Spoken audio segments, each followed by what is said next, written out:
देश में फिर से एक बार कोरोना ने दस्तक दे दी है और कई राज्यों में केस बढ़ने लगे हैं। इसे देखते हुए देश के सभी राज्यों में अपनी जो स्वास्थ्य सुविधाएं उसकी समीक्षा की है। हम बात करें राजधानी रांची की, तो राजधानी रांची में यह जो आप तस्वीर देख रहे हैं, किस तरह से एम्बुलेंस सदर अस्पताल में एंट्री कर रही है और इसमें एक कोरोना का पेशेंट है। इस पेशेंट को किस तरह से जैसे ही सदर अस्पताल के गेट पर पहुंचा तो तमाम जो स्वास्थ्यकर्मी पहले से यहाँ मुस्तैद थे कि किसी तरह के कोई पेशेंट आते हैं तो उन्हें किस तरह से स्वास्थ्य सुविधा मुहैया कराया जाए और किस तरह से उनका उपचार किया जाए। तो बता दें कि सदर अस्पताल में जैसे ही एम्बुलेंस पहुंची, गेट से लेकर जो रूम है आइसोलेशन का, वहाँ तक सिर्फ 3 मिनट में तमाम जो स्वास्थ्यकर्मी हैं वह उस पेशेंट को लेकर पहुँच गए और इस तमाम जो समीक्षा की जा रही थी, मॉक ड्रिल किया जा रहा था, इसका निरीक्षण करने खुद राज्य के स्वास्थ्य मंत्री बन्ना गुप्ता सदर अस्पताल पहुंचे और पूरी तरह से उन्होंने दावा किया कि हम आगामी कैसी भी परिस्थिति आती है तो उससे निपटने के लिए पूरी तरह से तैयार हैं। आपको सुनाते हैं क्या कुछ कह रहे हैं बन्ना गुप्ता। देखिए, झारखंड ने पूर्व में भी 3 बार जो कोविड का दुष्प्रभाव पड़ा था, उस दुष्प्रभाव के विरोध में झारखंड ने अपने माननीय मुख्यमंत्री जी के नेतृत्व में कोविड की इस विभीषिका को मात दी थी। और आज देश के 8 राज्य ऐसे हैं जहां कोविड की अन्य राज्यों से ज़्यादा कोविड के मामले प्रकाश में आ रहे हैं। और दुनिया के कई ऐसे देश हैं जहां पर कोविड ने फिर दस्तक देने का काम किया है। और इसी को दृष्टिगत करते हुए केंद्रीय स्वास्थ्य मंत्री जी आदरणीय मनसुख भाई मांडविया जी ने वीडियो कॉन्फ्रेंसिंग किया था। हमारे माननीय मुख्यमंत्री जी ने हमको निर्देश दिया था कि कोविड को लेकर हमको फिर से अपने राज्य को फिर से पुनः समीक्षा करनी होगी। और उसी के तहत हम लोगों ने कल सभी उपायुक्त, सभी सिविल सर्जन और विभिन्न हमारे बड़े अस्पतालों के अधीक्षक, आरडीडी, सबकी एक संयुक्त बैठक में ये निर्णय लिया कि हम जितने हमारे पीएसए प्लांट हैं, जितने हमारे एलएमओ हैं, जितने आरटीपीसीआर हैं, ट्रूनेट की मशीन है, जीनोम सीक्वेंसिंग है, कोबास 6800 है, वो सारी चीज़ों को, इसी के साथ मैन पावर हमारा क्या स्थिति में है, वो सारी चीज़ों का हम अवलोकन करेंगे। सभी उपायुक्तों को भी निर्देश दिए गए हैं कि सभी ज़िले में सभी उपायुक्त भी अलग अलग तरीके से और हमारे अधिकारी भी अलग अलग क्षेत्र में जाकर मॉक ड्रिल करके सारी वस्तु स्थिति का जायज़ा लेंगे। अभी हम राज्य की जनता को ये आपके माध्यम से कहना चाहेंगे कि डरने की कोई ज़रूरत नहीं है, सारे लोग सुरक्षित हैं।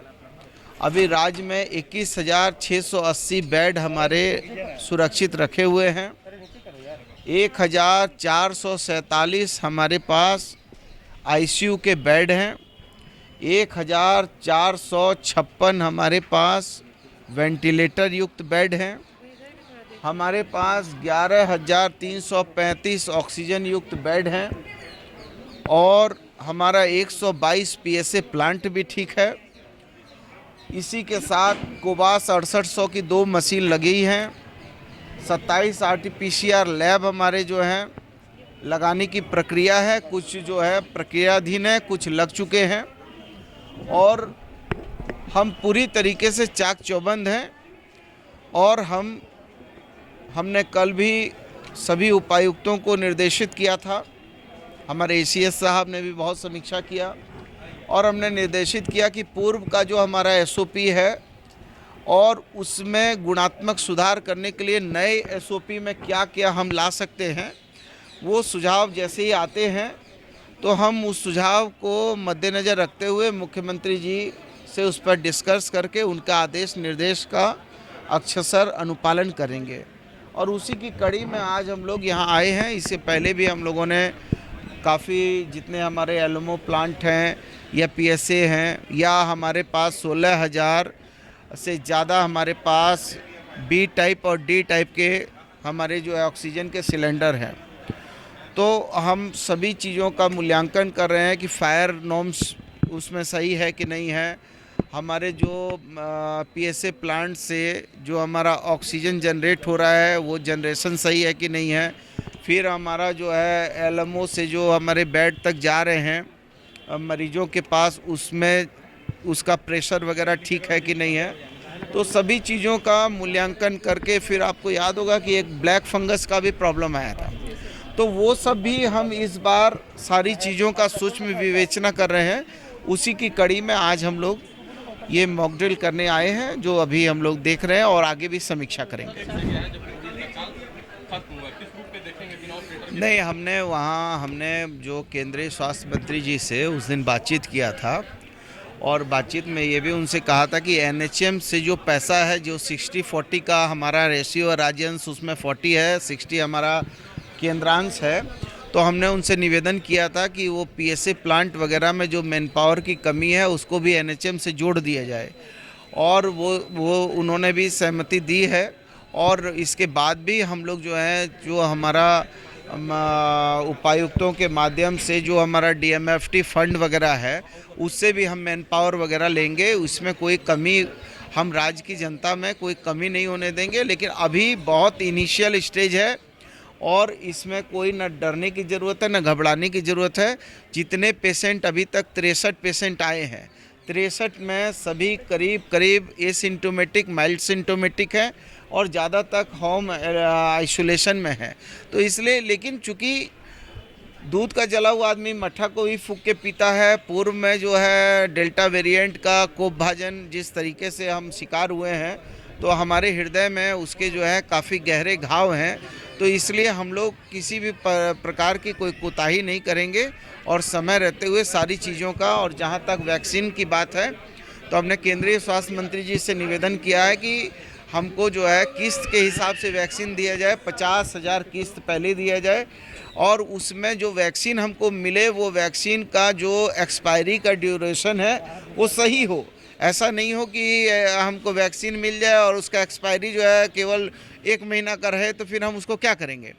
तो सारी चीज़ों पर हम लोग गंभीर हैं। आपके माध्यम से हम आम जनता को ज़रूर कहेंगे कि न डरने की ज़रूरत है, ना परेशान होने की ज़रूरत है। राज्य सरकार पूरी तरीके से वचनबद्ध है और इसके लिए हम लोग संकल्पित हैं। धन्यवाद। वैक्सीन जल्दी आ रही है, जल्दी आ रही है। तो साफ तौर पे आपने सुना कि बन्ना गुप्ता ने कहा कि जो देश में आपदा पिछले बार आई थी और जिस तरह की भयावह स्थिति थी उसे देखते हुए हम अभी से ही अपनी तैयारी को मुकम्मल कर रहे हैं। लेकिन सदर अस्पताल का यह नया भवन है और आप देख सकते हैं कि पूरी तरह से यहाँ पर जो तमाम कर्मी है वह मुस्तैद है, और कोई भी अगर पेशेंट वैसी स्थिति बनती है तो उनका उपचार त्वरित किया जाएगा। तमाम पीएसयू प्लांट जो ऑक्सीजन के हैं या वेंटिलेटर, ऑक्सीजन सिलेंडर पूरी तरह से बेड पर उपलब्ध है। और तमाम जो स्वास्थ्यकर्मी हैं, हम दिखाएं कि किस तरह से जो किट पहन के, पीपीई किट पहन के तमाम स्वास्थ्यकर्मी वह सदर अस्पताल में मुस्तैद है और 24 घंटे यह सेवा उपलब्ध रहेगी। अगर हालात बिगड़ते हैं तो उससे निपटने के लिए राजधानी रांची और झारखंड का पूरा स्वास्थ्य महकमा अलर्ट पर है कि किसी तरह की स्थिति वैसी होगी तो किस तरह से उस पर नियंत्रण पाया जाए, किस तरह से काबू पाया जाए, इसे लेकर पूरी तरह से तैयारी अभी से ही शुरू कर दी गई है। अगर भयावह स्थिति होती है या कोविड के केस झारखंड में भी बढ़ते हैं तो उससे निपटने की तैयारी झारखंड में पूरी है और कोविड की तमाम जो उपचार के कहें कि उपकरण है वह पूरी तरह से झारखंड में तैयार है। वेंटिलेटर हो या आईसीयू बेड हो और तमाम चीज़ें तैयार है। और अब अगर स्थिति आएगी तो पेशेंट को पिछले बार जैसा कहीं भटकना नहीं पड़ेगा। पूरी तरह से सरकारी अस्पताल चुस्त और दुरुस्त है। द न्यूज़ पोस्ट में फिलहाल इतना ही। अपने सहयोगी संतोष कुमार के साथ Sameer, the news post, Ranchi.